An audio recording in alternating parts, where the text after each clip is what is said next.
देते हैं, लोग हमेशा शुगर पे ध्यान देते हैं। और अगर हम टेस्ट की बात करें तो HbA1c इसका टेस्ट कराना चाहिए, इंसुलिन फास्टिंग कराना चाहिए और सी पेप्टाइड, ये 3 टेस्ट कराने चाहिए, जिससे पता लगता है कि हमारी बॉडी में शुगर कितना है, हमारी बॉडी में इंसुलिन कितना है, यहां से ये पता चलता है। और जब इसको हम स्टडी करते हैं तो जब हमारे पैनल के जो डायबिटीज कोच हैं जब इसको देखते हैं, और हमारे MBBS डॉक्टर हैं और उसके बाद BMS डॉक्टर हैं, जो हमारी टीम है डाइटिशियन की और न्यूट्रिशनिस्ट की, जब ये एक चार्ट बना के देते हैं, जब इसको ठीक से मैनेज करते हैं तो बहुत आसानी से क्योर होना शुरू हो जाता है। तो अब सबसे पहले हम समझते हैं कि बॉडी कैसे काम करती है।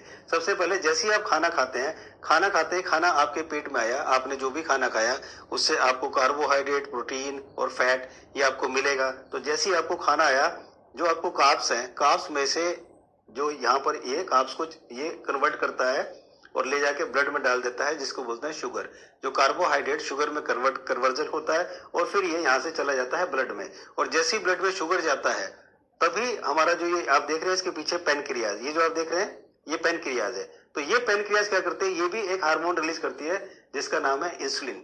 तो जब इंसुलिन भी आप हमारे ब्लड में जाता है तो वहां से इंसुलिन क्या करता है, ब्लड से जो हमारा शुगर है इसको लेता है और इसको लेके सेल्स में जाता है, और सेल्स में जब इसको डालता है तो वहां पर सेल उसको बर्न करता है और वहां से एनर्जी निकलती है, जिस एनर्जी की वजह से हम लोग दौड़ते हैं, भागते हैं, चलते हैं, फिरते हैं और काम करते हैं। ये एक सिंपल प्रोसेस है जो आपको समझ में आना चाहिए। तो अब हम आगे चलते हैं और जानते हैं कि डायबिटीज के लक्षण क्या है, यानी कि सिम्टम्स क्या है। सबसे पहले ज्यादा प्यास लगती है, बार बार यूरिन आता है और कमजोरी महसूस होती है। ये 3 मेन लक्षण है इसके, मेन 3 इसके सिम्टम्स है। तो जब ये सिम्टम आपको किसी को भी हो तो समझिए कि आपको ये प्रॉब्लम होनी शुरू हो गई है।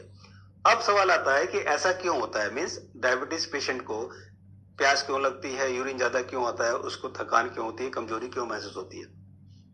जैसे मैंने आपको बताया ये हमारा बॉडी है, हमारी बॉडी में 5 लीटर ब्लड चाहिए होता है, हमारी बॉडी में 5 लीटर ब्लड चाहिए होता है, 5 लीटर ब्लड हमारी बॉडी में होता है। इस 5 लीटर ब्लड में केवल 5 ग्राम शुगर यानी कि 1 चम्मच शुगर की जरूरत है, इतना ही होना चाहिए। अगर इतना होगा तो हमारी बॉडी ठीक से काम करती रहेगी।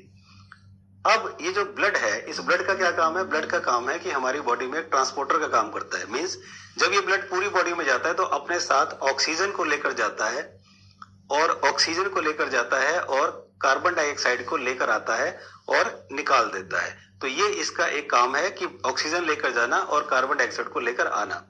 तो क्या होता है कि जब हमारी बॉडी हैवी हो जाती है शुगर ज्यादा होने की वजह से, तो ये कार्बन डाइऑक्साइड को लेकर नहीं आ पाता, क्योंकि जब आपका ब्लड गाढ़ा हो जाएगा, भारी हो जाएगा, तो वहां पर कार्बन डाइऑक्साइड नीचे बैठ जाता है और वो ब्लड के साथ नहीं आता। तो इसकी वजह से हमारी बॉडी में बहुत सारी प्रॉब्लम्स आती हैं। और अब जब मैंने बात करी कि प्यास क्यों लगती है और बार बार यूरिन क्यों आता है, कमजोरी क्यों महसूस होती है, तो उसमें क्या होता है, ये हमारी बॉडी के सेल्स हैं। हमारी बॉडी में ट्रिलियंस मिलियन सेल्स हैं। अब ये सेल्स क्या करते हैं, इन सेल्स के अंदर वाटर होता है, पानी होता है। तो जैसे ही हमारा ब्लड गाढ़ा होता है, शुगर ज्यादा हो जाती है, तो शुगर क्या करता है, इन सेल से पानी को खींचने लगता है। और जब ये सेल से पानी को खींचता है तो हमें प्यास लगती है। जब हम प्यास लगती है तो हम पानी पीते हैं, फिर जब हम पानी पीते हैं तो पानी ब्लड में जाता है। किडनी जब उस ब्लड को फिल्टर करती है तो वो पानी निकालती है, इसलिए हमें बार बार यूरिन आता है। तो किडनी पेशेंट को ये जो चलता है प्रोसेस, इसकी वजह से उसको बहुत ही वीकनेस आती है। तो अब आपको समझ में आ गया कि डायबिटीज पेशेंट को प्यास क्यों लगती है, ज्यादा यूरिन क्यों आता है और उसे वीकनेस क्यों आती है। अब हम बात करते हैं जर्नी की, कि पेशेंट की जर्नी क्या होती है। जब किसी को डायबिटीज होता है, किसी की शुगर बढ़ जाती है, तो क्या करता है, सबसे पहले वो एलोपैथ डॉक्टर के पास जाता है। एलोपैथ डॉक्टर उसको कुछ दवाइयां प्रिस्क्राइब करता है, दवाइयां वो खानी शुरू करता है। पहले 1-2 टेबलेट होती है, खानी शुरू करता है, उसका शुगर लेवल डाउन होने लगता है और वो खुश हो जाता है कि चलो भाई मेरा तो मैनेज हो गया, मैं तो ठीक हो गया, और वो अपने रूटीन में फिर ऐसे ही चलता है। यहीं से आपकी जिंदगी की बर्बादी शुरू हो जाती है। पूरे वर्ल्ड में 40 से 50% लोग डायबिटीज के पेशेंट हैं। पूरे वर्ल्ड में मैं बहुत बड़ी संख्या नहीं बता रहा हूँ, ये सच्चाई है ये। और वो बहुत से लोग ऐसे हैं जिनको डायबिटीज है भी नहीं, तब भी प्रिकॉशनरी वो टेबलेट खाए जा रहे हैं। बहुत से पेशेंट मेरे पास ऐसे आए हैं जिनकी मैंने इंसुलिन पहले दिन ही बंद कराई, क्योंकि उन्हें इंसुलिन की जरूरत ही नहीं थी, डॉक्टर ने बोला इंसुलिन लिए जा रहे हैं। तो जितने भी एक फार्मास्यूटिकल कंपनियां हैं, बड़े बड़े डॉक्टर्स, बड़े बड़े हॉस्पिटल जो हैं, मोस्टली डॉक्टर, मोस्टली हॉस्पिटल, इन सब में इन्वॉल्व हैं, और वो अरबपति खरबपति बन गए आपके पैसों से, क्योंकि आप जो बेवकूफियां कर रहे हैं कि उस डॉक्टर के पास जा रहे हैं, उस एलोपैथ डॉक्टर के पास जा रहे हैं, जिस डॉक्टर ने आज तक एक भी पेशेंट को ठीक नहीं किया। दुनिया का कोई भी एलोपैथी डॉक्टर ये कह दे कि मैंने एक भी डायबिटीज पेशेंट की शुगर रिवर्स की है, डायबिटीज रिवर्स की है, तो फिर आप उस पर इलाज कराइए। लेकिन आप किससे इलाज करा रहे हैं? जिसने आज तक एक भी पेशेंट को ठीक नहीं किया। तो अब आपको सोचना है कि बेवकूफ कौन है, हम कितनी बड़ी बेवकूफी कर रहे हैं, और हमारी बेवकूफी की वजह से हमारा शरीर, हमारा परिवार, हमारी जिंदगी, हमारी खुशियां सब बर्बाद हो रही हैं। और वो डॉक्टर्स, वो हॉस्पिटल्स, वो बड़े बड़े साइंटिस्ट, वो फार्मास्यूटिकल कंपनियां, वो अरबों खरबों रुपए कमा रही हैं। तो मेरा कहना यह है कि थोड़ा सा दिमाग लगाइए, पढ़े लिखे आप लोग हैं, इतनी बड़ी बेवकूफी आप कैसे कर सकते हैं, ये कम से कम जरूर सोचिए। तो आपकी सबसे पहले करना क्या है कि अगर आपको डायबिटीज है, शुगर हो गई है, आप इनके पास गए, दवाई ले ली, ठीक है, उसके बाद आपको घर पे आके ये सोचना है कि अब मैं क्या खाऊं, इसका कारण क्या है, मुझे डायबिटीज क्यों हुई, ताकि मैं इसको ठीक करूं और ठीक करके इन दवाइयों को जल्दी से जल्दी बंद करूं। ये आपको सोचना है, और तब आपको मिलेंगे हम जैसे लोग। मैं ही नहीं अकेले हूं, दुनिया में बहुत से लोग मेरे जैसे लोग हैं जो इस पर काम कर रहे हैं और बहुत आसानी से आपके डायबिटीज को रिवर्स भी कराते हैं। तो अब जो ये आप दवाइयां लेते हैं, दवाइयां करती क्या है? सबसे पहले दवाई क्या करती है? आपने दवाई ली और आपने देखा कि आपकी शुगर नॉर्मल होनी शुरू हो गई। क्या करती है दवाई? दवाई आपके ब्लड से जो शुगर होती है वो निकाल के आपकी आंखों के पीछे, आपके हार्ट के पीछे, आपके किडनी के आसपास, आपके जोड़ों में, आपके पॉइंट्स में वहां पर स्टोर करना शुरू करती है। इसी की वजह से आपने देखा होगा जो किडनी पेशेंट होते हैं, उनकी आई साइड वीक होती है, उनको हार्ट की प्रॉब्लम होती है, उनको किडनी की प्रॉब्लम होती है, उनके जॉइंट्स पेन होते हैं, उनको बहुत पेन होता है, वीकनेस होती है। ये सब इसी वजह से होता है। और दूसरा जो दवाई काम करती है वो ये करती है कि ये पेनक्रियाज को स्टिमुलेट करती है। होता क्या है, जब शुगर होती है तो पेनक्रियाज जो है, पेनक्रियाज का बीटा सेल जो है वो इंसुलिन ज्यादा नहीं निकालता। तो क्या करती है, जब दवाइयां जाके इंसुलिन को स्टिमुलेट करती है तो वो बहुत ज्यादा इंसुलिन निकालता है, और धीरे धीरे हमारी बॉडी मोर इंसुलिन की वजह से हमारी बॉडी इंसुलिन रेसिस्टेंस हो जाता है और इंसुलिन भी काम करना बंद कर देता है। और उसके बाद धीरे धीरे जो डायबिटीज टाइप 2 के पेशेंट है वो टाइप 1 में कन्वर्ट होते हैं और फिर वो इंसुलिन के इंजेक्शन लगने शुरू हो जाते हैं। तो आपकी थोड़ी सी नेग्लिजेंसी की वजह से कितनी बड़ी मुसीबत आप मोल ले लेते हैं। अब हम बात करते हैं जैसे heart disease, eye sight, kidney failure, Alzheimer, neuropathy, gangrene, dementia और नर्वस सिस्टम डैमेज। ये सारी प्रॉब्लम इसी वजह से होती है कि आपने उस डायबिटीज को ठीक से कंट्रोल नहीं किया और आप दवाइयों पे आ गए। इस वजह से आपको इतनी सारी प्रॉब्लम्स आनी शुरू हो जाती है। तो अब हम बात करते हैं कि डायबिटीज को ठीक करने का तरीका क्या है। सो वेरी सिंपल, डायबिटीज को ठीक करने का तरीका यह है कि डायबिटीज के जो कारण है, जो कॉज है, आप उनको खत्म कर दीजिए। ये अपने आप ठीक हो जाएगी, क्योंकि ये बीमारी है ही नहीं।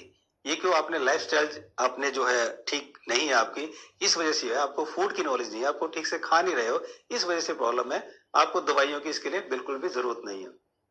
तो कारण क्या है? जैसे मैंने आपको कारण दूर कर दिए। कारण क्या है? आप कहेंगे जी हाई कार्ब्स लेते हैं जी, आप कार्बोहाइड्रेट कम कीजिए और इससे आपकी शुगर हाई हो रही है, इसकी वजह से ये कारण है, आप उसे कर दीजिए, आप ठीक हो जाएंगे। जबकि कारण ये नहीं है, ये रिजल्ट है। ये डायबिटीज का रिजल्ट है कि आपका शुगर हाई हो गया, ये रिजल्ट है, ये कारण नहीं है। कारण आपके दो हैं और वो है इंसुलिन का ना बनना। जो भी टाइप 1 डायबिटीज के पेशेंट होते हैं उनकी बॉडी में पेनक्रियाज के जो बीटा सेल है वो इंसुलिन नहीं बनाते हैं। ये रीजन है पहला डायबिटीज टाइप 1 का। और टाइप 2 का रीजन है इंसुलिन ज्यादा बन रहा है। आप कह रहे हैं शुगर ज्यादा हो रही है, शुगर ज्यादा नहीं है, प्रॉब्लम है इंसुलिन ज्यादा बन रहा है। और इंसुलिन ज्यादा बनने की वजह से इतनी सारी बीमारियां आ रही हैं, और इसलिए हमारी बॉडी इंसुलिन रेसिस्टेंस हो जाती है कि इंसुलिन भी काम करना बंद कर देता है, और इसलिए शुगर ऐसी की ऐसी रह जाती है, वो जाके सेल में बर्न ही नहीं होती है, तो हमें एनर्जी भी नहीं मिलती। तो ये जो सबसे बड़ा दो कारण है वो है इंसुलिन का बनना डायबिटीज टाइप 2 में और इंसुलिन का ना बनना डायबिटीज टाइप 1 में। तो अभी हम बात कर रहे हैं टाइप 2 की, क्योंकि मोस्टली लोगों को टाइप 2 ही है। तो टाइप 2 की अगर हम बात करते हैं तो अब आप बात करते हैं कि इंसुलिन क्यों ज्यादा बनता है, क्योंकि यही वो रीजन है, इसको हमें ठीक करना है इंसुलिन को। तो ये बनता क्यों जाता है? मैंने आपको बताया था हमारी बॉडी में 5 लीटर ब्लड है। 5 लीटर ब्लड में कितना शुगर होना चाहिए था? मैक्सिमम 5 ग्राम, यानी कि 1 चम्मच।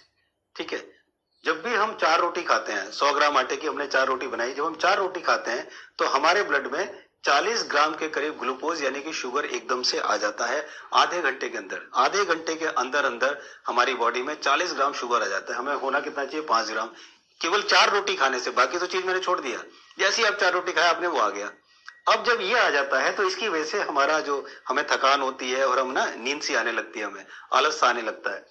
तो उसके बाद जैसे ही इतना सारा ग्लूकोज आता है, शुगर आता है, तो उसको बर्न करने के लिए, सेल तक ले जाने के लिए इंसुलिन की जरूरत है। तो ये जो हमारी बॉडी में पैनक्रियाज है, ये पैनक्रियाज इंसुलिन निकालती है। तो इंसुलिन क्या करता है, अब आप समझ लीजिए इसको बहुत अच्छी तरह। ये हमारा सेल है, इस सेल में ये ग्लूकोज है, यानी कि ये शुगर समझिए, ये शुगर इसके अंदर जाएगा तो ये बर्न होगा और वहां से हमें एनर्जी मिलेगी। तो ये इंसुलिन है, ये इसकी चाबी है, ये इसका रिसेप्टर है, ये इस सेल का इंसुलिन रिसेप्टर है। जब ये चाबी इसमें लगेगी तो ये खुल जाएगा, जब ये खुलेगा तो ग्लूकोज यानी कि शुगर इसके अंदर चली जाएगी और बर्न हो जाएगी। तो देखिए जैसे ये इंसुलिन है, इंसुलिन ने जैसे ही गया चाबी लगी और चाबी लगते ही खुल गया और ये यहाँ पर ग्लूकोज आने लगा, बर्न होने लगा, हमें एनर्जी मिलने लगी। अब होता क्या है, इंसुलिन रेसिस्टेंस क्या होता है, होता ये है कि ये जो रिसेप्टर है इस पे फैट जमा हो जाता है। जैसे च्युइंगम होती है ना, च्युइंगम आप किसी ताले में घुसा दो तो फिर तो चाबी उसमें लगने के लिए, तो इसी तरह से च्युइंगम टाइप का ये फैट जो होता है इसके अंदर चिपक जाता है। अब ये भी चिपक जाता है फिर ये चाबी इसके अंदर लगती नहीं है, और जब ये चाबी नहीं लगती तो ये खुलता नहीं है। तो अब ब्लड में क्या घूम रहा है, ग्लूकोज भी, मतलब शुगर भी और इंसुलिन भी, और हमारे ब्लड में खूब सारा ये घूम रहा है। और जब हम दवाई ले रहे हैं तो दवाई लेने के बाद क्या होता है, एकदम से और ज्यादा इंसुलिन आ जाता है। तो इतना ज्यादा इंसुलिन और इतना ज्यादा ग्लूकोज, ये सबसे बड़ी बीमारियों का जड़ है। और यही इसी की वजह से ये जितनी बीमारियां मैंने आपको पीछे बताई, ये सारी बीमारियां इसी की वजह से होती है और यही मेन जड़ है। तो अब मैं इसको ठीक करने का एक सिंपल तरीका बता देता हूँ, वो है एफकेट से। एफकेट से डायबिटीज की दवाई, टैबलेट मतलब घर पे बनाइए। अब ये क्या है एफकेट, ये आप समझ लीजिए। एफ का मतलब होता है फूड, यानी कि आपको किस तरह का फूड खाना है, किस तरह का नहीं खाना है, इसका ध्यान रखिए। पहले आपको गेहूं चावल कम खाना है, क्योंकि गेहूं चावल जो है वो सिंपल कार्ब्स होते हैं, बड़ी तेजी से शुगर जो है निकालता है। आपको खाना है मिलेट, जो कि कॉम्प्लेक्स कार्ब होते हैं, यानी कि बहुत धीरे धीरे धीरे धीरे, इसमें फाइबर बहुत होता है ना। कॉम्प्लेक्स का मतलब है फाइबर बहुत होता है। तो जब फाइबर होगा तो धीरे धीरे शुगर निकलेगा और वो इतना नुकसान नहीं करेगा, क्योंकि वो थोड़ा थोड़ा निकलेगा और हम एनर्जी में कन्वर्ट करते रहेंगे, तो वो नहीं होगा। तो आपको गेहूं चावल की जगह मिलेट्स खाना है। इसकी वीडियो का लिंक मैंने नीचे दे दिया है, मिलेट्स के ऊपर मैंने बहुत अच्छी वीडियो बना रखी है, आप देखिए उसको, आपको पता लगेगा गेहूं चावल क्यों नहीं खाने चाहिए, मिलेट्स क्यों खाने चाहिए और उससे होता क्या है। दूसरा, कॉम्प्लेक्स कार्ब जो मैंने बताया उसमें फाइबर होता है, तो हमेशा ये हमें खाना चाहिए जिसके अंदर कॉम्प्लेक्स कार्ब हो। इसके बाद हमारी फूड में 50 से 70% रॉ फूड होना चाहिए, यानी कि फ्रूट्स, वेजिटेबल, जो डॉक्टर विष्णुप्राय चौधरी की DIP डाइट है, द बेस्ट वन, उसके अंदर जैसे बताया कि फ्रूट्स और वेजिटेबल होना चाहिए। तो हमारे खाने में 50 से 70%, कम से कम 50% अगर आपने रॉ फूड रख दिए ना, तो फिर आपको समझिए बहुत आसानी से आप उसको रिवर्स कर पाए। इसके अलावा नो पैक्ड फूड, कोई भी पैक्ड फूड, इंडस्ट्रियल फूड नहीं खाना है, क्योंकि उसके अंदर केमिकल होता है, प्रिजर्वेटिव्स होते हैं, जिसकी वजह से वो स्टिमुलेट करता है और जिसकी वजह से हमारी बॉडी में बहुत सारी प्रॉब्लम आती है। फास्ट फूड, कोल्ड ड्रिंक बिल्कुल नहीं खाना, जबरदस्त कैलोरी होती है, एकदम से शुगर हमारे अंदर स्पाइक करती है, तो ये हमें बिल्कुल नहीं खाना। अब हम बात करते हैं के की। के का मतलब है नॉलेज। अगर आपको नॉलेज है तो आप डायबिटीज को बहुत इजीली, बहुत जल्दी रिवर्स कर पाएंगे बिना दवाइयों के। नॉलेज क्या होनी चाहिए, अपने स्ट्रेस को कंट्रोल करना है, टेंशन को कंट्रोल करना है, इसकी नॉलेज आपको होनी चाहिए, किस तरह से मैं कंट्रोल करूं ताकि स्ट्रेस और टेंशन की वजह से भी शुगर बढ़ता है, मेरा शुगर बढ़े ना। दूसरा, कॉम्प्लेक्स कार्ब्स, सिंपल कार्ब्स क्या होते हैं, कॉम्प्लेक्स सिंपल शुगर क्या होता है, इसकी नॉलेज मैंने आपको भी बताया।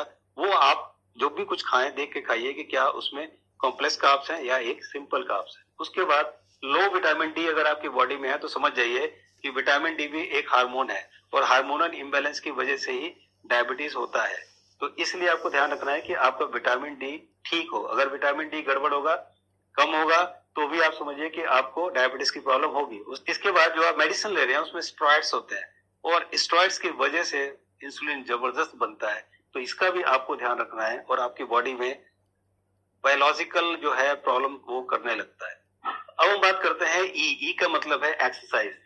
कम से कम 75 मिनट, 75 मिनट्स आपको डेली वॉक करना है। 15 मिनट के अंदर हमारी बॉडी में, जैसे मैंने आपको बताया, 5 ग्राम शुगर होना चाहिए, इतना सारा शुगर आता है, तो कम से कम 5 ग्राम या 10 ग्राम शुगर आप जरूर बर्न कीजिए वॉक करके, एक्सरसाइज करके। जब आप वॉक करते हैं तो 15 मिनट में 1 ग्राम शुगर जो है बर्न होता है। तो अगर आपने 75 मिनट्स वॉक किया तो 5 ग्राम शुगर आपका बर्न किया, तो इतना भी आपने कर लिया तो काफी हद तक आप कंट्रोल कर पाएंगे उसको। तो ये आपको 75 मिनट्स वॉक करना है, स्ट्रेचिंग करना है, स्वेटिंग मतलब पसीना आना चाहिए ताकि बॉडी के टॉक्सिन्स भी इससे निकले और जिसकी वजह से आपको ये प्रॉब्लम ना हो। उसके बाद योगा प्राणायाम मेडिकेशन करें ताकि उसकी वजह से भी आप अपने दिमाग को शांत रख पाए, स्ट्रेस और टेंशन कम हो ताकि आपका शुगर लेवल मेंटेन रहे। अब हम बात करते हैं डी का मतलब डिसिप्लिन। डिसिप्लिन में क्या है? बहुत जरूरी चीज ये है कि क्या होता है कि फूड जो है, खाना जो है, हमें दिन में 2 बार ही खाना चाहिए। अगर आप 2 बार खाना खाएंगे तो बहुत तेजी से, बहुत आसानी से, बहुत जल्दी आप अपने शुगर को कंट्रोल कर पाएंगे। उसका रीजन क्या है? 2 बार का मतलब सुबह थोड़े से फ्रूट खा लीजिए, उसके बाद 11 बजे करीब या 12 बजे करीब अपना लंच कीजिए और उसके बाद शाम को 7 बजे के करीब आप डिनर अपना कर लें। अगर आपने ऐसा किया तो बहुत जल्दी, बहुत तेजी से, बहुत आसानी से आप अपने शुगर को कंट्रोल कर पाएंगे। उसका रीजन क्या है कि जब आप खाना खाते हैं तो खाना खाने के बाद मैंने बोला आपको कि शुगर हमारी बॉडी में आता है, ब्लड में आता है, उसको बर्न करने के लिए, सेल तक पहुंचाने के लिए इंसुलिन की जरूरत है। पेनक्रियाज इंसुलिन रिलीज करती है। इंसुलिन को मेटाबॉलाइज होने में 6 to 8 आवर्स लगता है। हम गलती क्या करते हैं? हम गलती ये करते हैं, हमारी बॉडी में इंसुलिन रेजिस्टेंस क्यों इतना हो रहा है? हम करते क्या है कि जैसे ही हमने 11 बजे खाना खाया और इंसुलिन गया, इंसुलिन निकला पेनक्रियाज से और जाके उसने अब उसको बर्न करना है, उसको लेके जाना है। इतनी देर में 1 बजे 2 बजे हमने फिर कुछ खा लिया, कभी चाय पी लिया, कभी नमकीन खा ली, कभी बिस्कुट खा लिया, कभी फ्री में कुछ आ गया तो खा लिया। मतलब फ्री की चीज तो हमें छोड़नी नहीं है, कुछ भी, कुछ अच्छा लगता है तो भी खा लिया, भूख नहीं है तो भी खा लिया। तो इतना जब हम करते हैं ना तो फिर हमारी बॉडी में इंसुलिन रेजिस्टेंस इतना ज्यादा हो जाता है कि फिर उसे कंट्रोल करना मुश्किल है। तो अगर आपको अपनी शुगर को, अपनी डायबिटीज को ठीक करना है तो इस रूल को, सबसे जरूरी आपका रूल है जो इसको आप करिए। चटोरापन को बिल्कुल खत्म करिए। जो चाटने की है ना, एक कुछ चाट लिया, कुछ वो कर लिया बार बार, जैसे ही आप खाएंगे एकदम से इंसुलिन की जरूरत पड़ेगी, फिर वो इंसुलिन निकालेगा। बॉडी में इंसुलिन रेजिस्टेंस आना है क्योंकि मेटाबॉलाइज हुआ ही नहीं है। वो जल्दी सोना है, जल्दी उठना है, ये भी एक बहुत जरूरी है क्योंकि जब तक आप ये नहीं करेंगे कंट्रोल नहीं कर पाएंगे। और उसके बाद अपने माइंड को कंट्रोल करना है ताकि टेंशन, स्ट्रेस को कंट्रोल कर पाए, आपका माइंड कूल रह जाए ताकि ये चीजें कंट्रोल में रहे। अब हम बात करते हैं जो 4 पिलर ऑफ डायबिटीज रिवर्सल। अगर आप एलोपैथी डॉक्टर की बात करते हैं तो 4 पिलर में मेडिसिन भी लेके आते हैं कि मेडिसिन भी पिलर का एक पार्ट है, लेकिन यहाँ पर हमें 4 पिलर में मेडिसिन की जरूरत नहीं है। हमें फूड की जरूरत है, हमें नॉलेज की जरूरत है, हमें एक्सरसाइज की जरूरत है और हमें डिसिप्लिन की जरूरत है। अगर ये इसलिए सुनाए कि आपको यकीन आ जाए, पर नेगेटिव ऊर्जा, पॉजिटिव ऊर्जा का जो मैंने चार्ट बनाया है, अगर उस हिसाब से चलोगे तो केवल डायबिटीज़ ही नहीं,